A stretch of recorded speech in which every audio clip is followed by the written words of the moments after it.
Assalamualaikum warahmatullahi wabarakatuh. Perkenalkan, nama saya Elia Miftah Ramadhani. Saya dari kelas BBI semester 5, Prodi Pendidikan Bahasa dan Sastra Indonesia, akan mempresentasikan penelitian kritik sastra, yaitu novel Pasung Jiwa karya Oki Madasari melalui kritik sastra, yaitu psikologi sastra. Kemudian, penelitian kritik sastra, novel Pasung Jiwa, karya Oki Madasari melalui kritik sastra, psikologi sastra. Pendahuluan. Penelitian ini bertujuan untuk mendeskripsikan karakter tokoh utama, yaitu masalah kejiwaan yang dialami oleh tokoh utama, serta penyebab masalah kejiwaan tokoh utama pada novel Pasung Jiwa karya Oki Madasari. Penelitian ini difokuskan pada permasalahan yang berkaitan dengan perilaku kepribadian ganda. Penyebab utama problem kejiwaan tokoh utama tersebut dikarenakan pola asuh keluarga dan rasa sensitif yang berlebihan. Selain itu, masyarakat juga akan tahu bahwa setiap individu membutuhkan pengakuan atas dirinya dan berhak memperoleh kesempatan bagi dirinya untuk mengekspresikan dirinya secara bebas. Berdasarkan latar belakang tersebut, analisis novel Pasung Jiwa akan diteliti fokus pada problem kejiwaan tokoh utama dengan menggunakan teori psikologi sastra.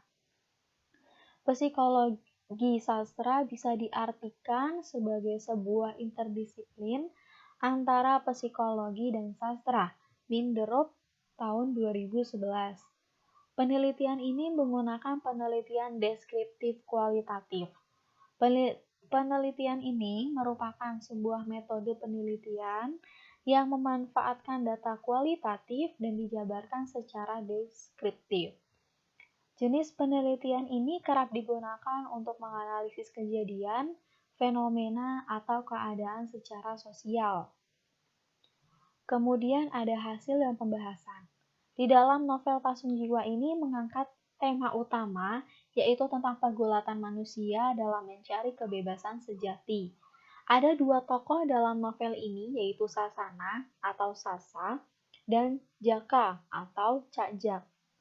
Sasana terlahir sebagai seorang pria dari pasangan orang tua yang mapan. Walau kedua orang tuanya bukan pemusik, mereka menginginkan Sasana untuk menjadi anak yang mahir dalam memainkan piano. Sejak dalam kandungan, suara piano telah diperdengar untuknya.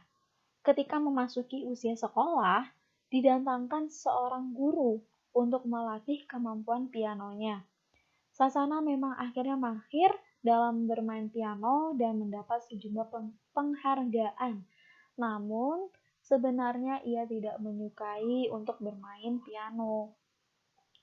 Jaka dan Cak Jak hidupnya selalu terbelenggu oleh kemiskinan. Namun setelah ia mengatasi kemiskinannya, ternyata itu pun tidak membebaskannya karena jiwanya terus dihantui oleh masa lalunya dan keadaannya kelak yang berlawanan 180 derajat. Lewat kedua tokoh utama dalam novel ini, Oki Madasari benar-benar hendak menengahkan sosok yang berjuang untuk memperoleh kebebasan sejati.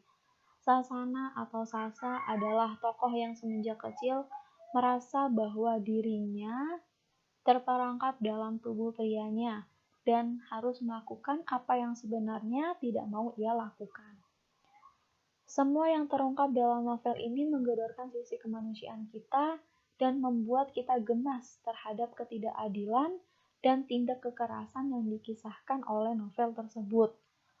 Novel yang syarat dengan nuansa perlawanan terhadap ketidakadilan, kebebasan, dan kemanusiaan ini sangat baik untuk diapresiasikan karena tema yang diangkat sangat relevan dengan keadaan kini, di mana masih banyak orang yang kehilangan kebebasan karena berbagai faktor seperti pandangan agama, sistem sosial, ekonomi, ataupun politik.